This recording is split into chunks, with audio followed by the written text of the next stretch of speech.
By 1945, the Allies had no shortage of armoured vehicles. Thousands and thousands of American M4 Shermans or Soviet T-34s were closing in on Berlin from both the east and the west, having cemented themselves as the reliable backbones of their respective armies. But the British, well, after years of trial and error, they were finally rolling onto the battlefield with something new, something sleek, fast, and actually capable of going toe-to-toe with the best the Germans could throw at them. This is the A34 Comet. British tank design in World War II was complicated, confused. So far, they had been producing two main types of tanks: the slow, heavily armoured infantry tank and the fast, relatively lightly armoured cruiser tank. But by 1944, as British troops were landing on French beaches, their tank formations were a bit of a mess. Their frontline infantry tank at that time was the venerable A22 Churchill, heavily armoured and reliable, but exceedingly slow. The cruiser of choice was the A27M Cromwell, a lightning-quick, well-rounded medium tank deployed alongside the American-supplied M4 Shermans. All of these vehicles were armed with either the 6-pounder or the 75mm, which, while perfectly adequate for engaging a Stug or a Panzer IV, couldn't deal with the heavier German vehicles, like the Tiger or the Panther. So that's why they also brought these two to Normandy, the Sherman Firefly and the A30 Challenger. These vehicles, based on the Sherman and Cromwell respectively, mounted the new, incredibly powerful 17-pounder gun, but both were too tall, too cramped, had relatively thin armour, and lacked anti-infantry firepower. But the British had seen these shortcomings a mile away, and as early as 1943 had started work on a new tank that attempted to combine the strengths of the Cromwell and the Challenger to create a new vehicle that was fast, reliable, had decent armour, and a hard-hitting main gun. The idea was that this new vehicle could replace the Cromwell, Challenger and Firefly in one fell swoop. Enter Centurion. Wait, what? Yes, the Centurion was already being worked on back in 1943, but it became clear that there was no chance of this brand new vehicle being ready anytime soon, so the decision was made to develop a stopgap solution based on the Cromwell's proven hull, the A34 Comet. But before we go into the design of this mystery new vehicle, a word from today's sponsor, Odoo. Odoo is an all-in-one business management software, providing entrepreneurs with an entire suite of applications to simplify their day-to-day. Invoicing, accounting, inventory, project management, sales, Odoo does it all.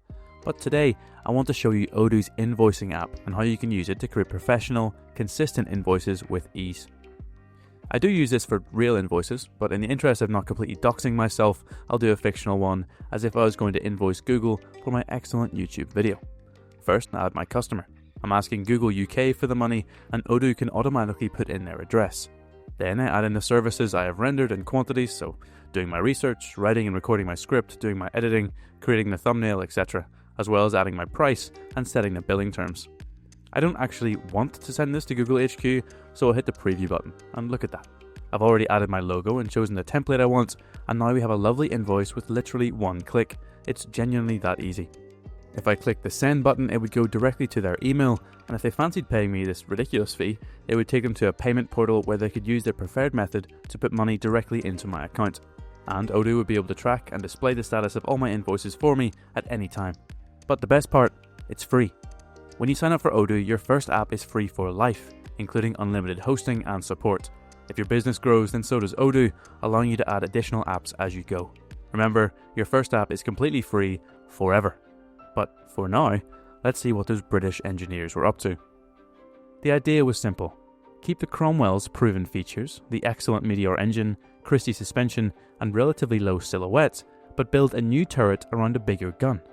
Using Cromwell components and design features meant that factories could adapt to the new vehicle a lot faster, and less proving and testing would be required. And yes, they did already do this with the A30 Challenger, but the trade-offs required to mount the 17-pounder were a bit too much. It does beg the question then, how did they manage to fit the 17-pounder into Comet's smaller turret? You see, this is not a 17-pounder. It's a 77mm high velocity. Despite the name, it wasn't actually a 77mm gun. It fired the same 76.2mm projectiles as a 17-pounder, but from a shorter cartridge with less propellant.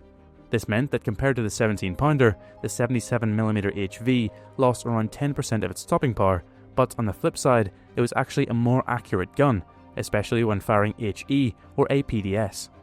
The gun itself was shorter, it didn't recoil as much, and it didn't require a second loader, meaning that the Comet could have a far more sensible turret than the A30. The turret itself was a lot shorter than Challenger, with 4 inches of frontal armour and a 4-inch thick mantlet. The sides were 2.5 inches thick and the roof 1 inch. The hull armour also got a boost, up to 3 inches thick. This was a massive upgrade from Cromwell and Challenger across the board, as well as offering the added benefit of a commander's cupola, giving the commander excellent 360-degree vision around the vehicle, a first for Britain's cruiser tanks. The Comet was heavier than the Cromwell, about 33 tons compared to 28, but the 600 horsepower Meteor engine in the rear could handle it. Comet could get up to around 30 miles per hour, which is still pretty nippy. The Cromwell is known for its insane speed, but it was often far too fast, with later models being limited to 32 miles per hour, only marginally faster than Comet. The suspension system was similar, but with a key difference. Comet used 18-inch tracks instead of the 15.5-inch tracks used on Cromwell. This gave the vehicle better traction and superior off-road performance, but designers were worried that the heavier tracks resting on the road wheels could cause issues, so introduced return rollers to take up the slack. Testing revealed that these weren't strictly necessary in the end, but the track performed better with them fitted, so they were kept. Compared to the Challenger, the Comet was a revelation. More compact, better protected, and far more comfortable to operate. Compared to the Cromwell, it felt like the same tank but grown up, stronger, deadlier, and a lot less vulnerable. The Comet had stronger hull and turret armour than both tanks, had a lower profile and less crew than Challenger, and a significantly better gun than Cromwell, with better off-road performance, commander visibility, and anti-infantry capability than both of these vehicles. It was a great tank. By September 1944, the first pre-production Comets were rolling off the line, and by December, the first units of the 11th Armoured Division began training on the new cruiser tank. The Comet entered frontline service at the start of 1945, as units of the 11th pushed across the Rhine into northern Germany. On the 13th of April 1945, a small unit of Comets from the 3rd Royal Tank Regiment engaged a lone German heavy tank, Tiger F-01, in the dense forests around the Essel bridgehead.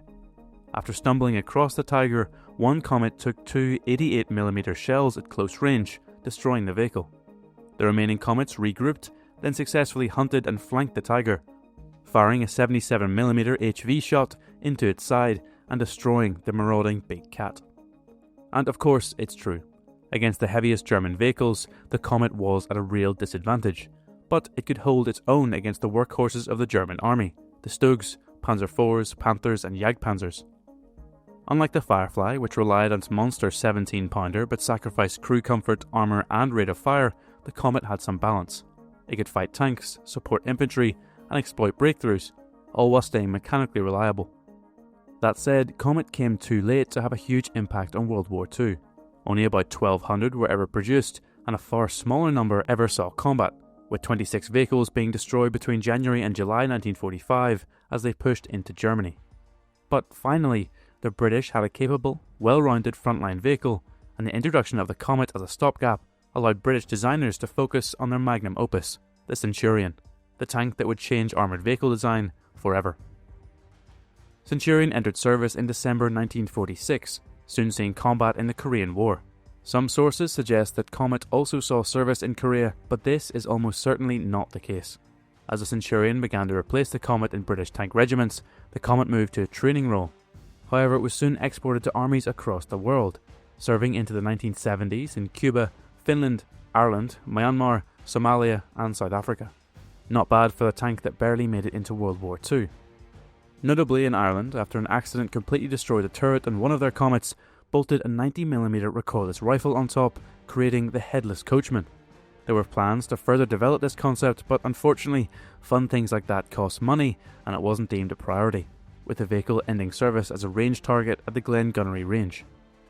Listen, the A34 Comet may not have the fame of the Tiger or the Sherman, but it deserves recognition as the tank that finally gave British crews what they've been asking for all along: speed, reliability, and enough armour and firepower to get the job done.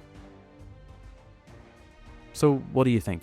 Was the Comet Britain's best late war tank, or just a stepping stone to something greater? Let me know down below. If you enjoyed the video, please do leave a like and subscribe for more content like this. If you really like the channel, you can support me further on Patreon like these lovely people already do. That gives you early ad-free access to all my YouTube videos, access to the Discord server, and some exclusive content. Anyway, hope you enjoyed. I'll see you next time.